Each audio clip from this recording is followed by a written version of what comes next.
Hello everyone, स्वागत है आप सभी का आपके अपने YouTube channel determination study platform में। जैसा कि आप सभी को पता होगा, क्लास 12th के फिजिक्स में आपका जो प्रैक्टिकल होता है, इसमें फाइल बनाना, चार्ट बनाना और इसके साथ साथ मौखिक रूप से वाइवा जैसे एग्जाम भी होते हैं, जिनमें आपसे एग्जामिनर आकर के क्वेश्चन पूछता है। ये सारी चीज़ें आप लोगों को पता होंगी। तो इस वीडियो में मैंने वाइवा में पूछे जाने वाले सबसे महत्वपूर्ण सवालों को लेकर के आया हुआ है, जो आपके फिजिक्स के सवाल होने वाले हैं।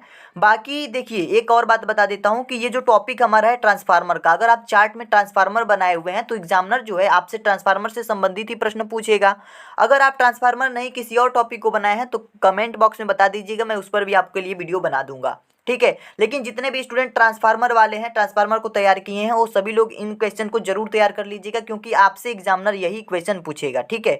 तो देखिए कौन कौन से क्वेश्चन हैं जो एग्जामिनर आपसे पूछ सकता है। बाकी इसके अलावा कोई और प्रश्न नहीं पूछेगा आपसे एग्जामिनर, इस बात को आप यहाँ पे गांठ बांध लीजिए। ठीक है।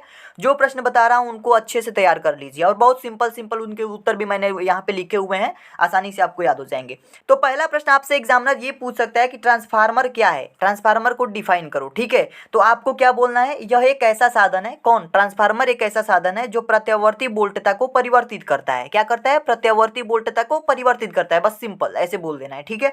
नेक्स्ट क्वेश्चन आपके पास इंपॉर्टेंट है, जो कि बहुत सारे एग्जामिनर का जो है फेवरेट क्वेश्चन है, कई बार पूछा जाता है। ट्रांसफार्मर किस सिद्धांत पर कार्य करता है, आपको याद रखना है। ये क्वेश्चन बहुत इंपॉर्टेंट है, मोस्ट इंपॉर्टेंट क्वेश्चन। मैं यहाँ पे स्टार दे देता हूँ।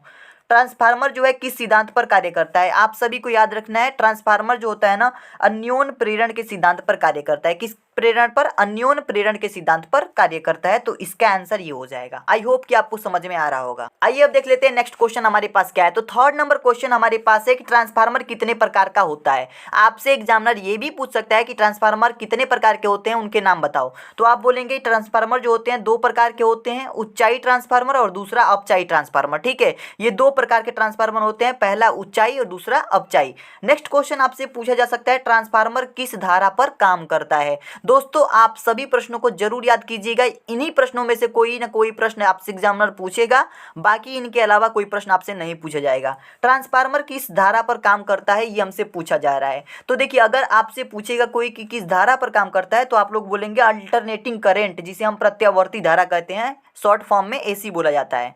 तो ये किस धारा पर, प्रत्यावर्ती धारा पर काम करता है। नेक्स्ट क्वेश्चन है, ट्रांसफार्मर में कौन सा तेल डाला जाता है। आप सभी को याद रखना है, खनिज तेल डाला जाता है, जिनमें से प्रमुख तेल का नाम है नैप्थेनिक। ठीक है। तो ये आप याद रखेंगे, ट्रांसफार्मर में नैप्थेनिक तेल डाला जाता है, इसको मतलब खनिज तेल में लिया जाता है, और इसमें जो है प्रमुख होता है नैप्थेनिक। ठीक है, इस बात को आप समझ लेंगे। नेक्स्ट क्वेश्चन आपके पास है कि ट्रांसफार्मर में क्रोड को पटलित क्यों रखा जाता है। जो लोहे की क्रोड होती है, नर्म लोहे की क्रोड, ट्रांसफार्मर में आपको पता होगा कि जो नर्म लोहे की क्रोड होती है पटलित रखी जाती है। पटलित क्यों रखा जाता है, तो आप सभी को वहां पे आंसर देना है, भंवर धारा को कम करने के लिए जो है पटलित रखा जाता है। इस बात को आप लोग याद रखेंगे। ट्रांसफार्मर में जो क्रोड होती है, पटलित का मतलब है कि एक के ऊपर एक।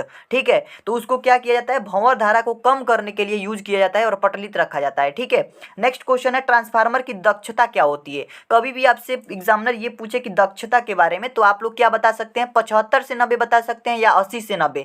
तो इसमें कोई मतलब डाउट मत रखिएगा, किसी किसी बुक में 75 से 90 इसकी दक्षता दी होती है, और किसी किसी बुक में 80 से 90 इसकी दक्षता दी होती है। तो बोल देंगे सिंपल सा प्रश्न, 80 से 90% के भीतर जो है इसकी दक्षता होती है। ठीक है। लेते हैं। तो क्वेश्चन नंबर 8 है आपके सामने कि ट्रांसफार्मर का उपयोग डीसी में क्यों नहीं किया जा सकता है। तो देखिए, डीसी में जो है ट्रांसफार्मर का प्रयोग क्यों नहीं किया जाता है, एसी में ही क्यों किया जाता है। तो इसका रीजन है कि डीसी की आवृत्ति जो होती है शून्य होती है। तो इसका उत्तर लिखेंगे, क्योंकि डीसी की आवृत्ति क्या होती है, शून्य होती है, और इसीलिए ट्रांसफार्मर का उपयोग जो है डीसी में नहीं किया जाता है। ठीक है। नेक्स्ट क्वेश्चन 9 नंबर है, ट्रांसफार्मर का परिणमन अनुपात क्या होता है। ये एक फार्मूला होता है परिणमन अनुपात का, जो कि आपके पास इस तरीके से फार्मूला होता है, NS/NP। परिणमन अनुपात बराबर होता है NS/NP। अगर आपसे एग्जामिनर पूछे कि ट्रांसफार्मर का परिणमन अनुपात बताओ, तो आप कहेंगे NS/NP होता है। अब यहाँ पे n क्या होता है, अगर आपसे ये पूछ ले तो आप कहेंगे कि फेरों की संख्या है। n क्या है, फेरों की संख्या। और ये s जो है ना, ये सेकेंडरी की बात कर रहा है, यानी कि प्राथमिक और द्वितीयक कुंडली होती है। तो द्वितीयक कुंडली में फेरों की संख्या को NS कहते हैं, और प्राथमिक कुंडली में फेरों की संख्या को NP कहते हैं। तो हम इसी के अनुपात को हम परिणमन अनुपात कहते हैं। तो इस तरीके से ये फार्मूला बन जाएगा, और यहाँ पे मैंने लिखा है कि n बराबर क्या है, हमारे पास फेरों की संख्या है। ठीक है। नेक्स्ट क्वेश्चन ऐसे ही 10 नंबर क्वेश्चन आप सभी के सामने बहुत बहुत इंपॉर्टेंट, ट्रांसफार्मर का सूत्र क्या होता है। आपसे ये भी एग्जामिनर पूछ सकता है कि ट्रांसफार्मर का सूत्र बताओ, तो आपको इस तरीके से याद रखना है, वीपी अपन में वीएस बराबर में एनपी अपन में एनएस। ठीक है, इस तरीके से इसको याद रखिएगा।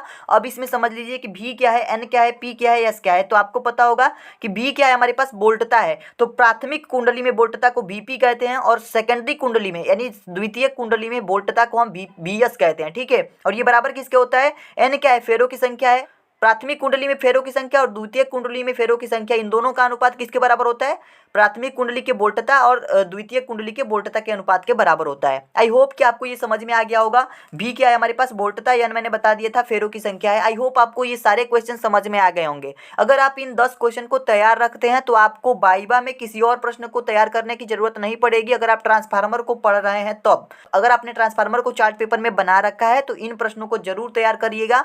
अगर आप किसी और फिगर को बनाए हैं तो उस फिगर के बारे में कमेंट बॉक्स में बताइएगा। उससे रिलेटेड जितने भी इंपॉर्टेंट प्रश्न हैं जो आपसे एग्जामिनर पूछ सकते हैं, उन प्रश्नों को मैं लेकर के आ जाऊंगा। ठीक है, और बाकी जिस भी सब्जेक्ट में आपको प्रॉब्लम हो रही है आप लोग कमेंट बॉक्स में बता सकते हैं। चैनल को सब्सक्राइब कर दीजिए दोस्तों, थोड़ी सी सपोर्ट कीजिए। मिलते हैं नई वीडियो में, तब तक के लिए धन्यवाद।